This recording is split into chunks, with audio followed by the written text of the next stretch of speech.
আসসালামাইকুম বন্ধুরা, আজ শুক্রবার চলে আসলাম পতেঙ্গা সমুদ্র সৈকতে। দেখতে পাচ্ছেন এখন লো টাইড চলতেছে, মানে বাটা সাগরের পানি আসতে পড়তেছে সমুদ্র তীরে। 9 আগস্ট দেখতে অনেক সুন্দর না?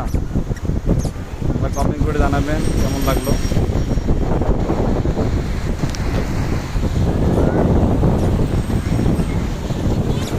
এই যে আমার আম্মু চলে এসেছে, দেখে আম্মু, এই যে আমার আম্মু চলে এসেছে। আমার আম্মুকে কেমন দেখাচ্ছে, তাকাও।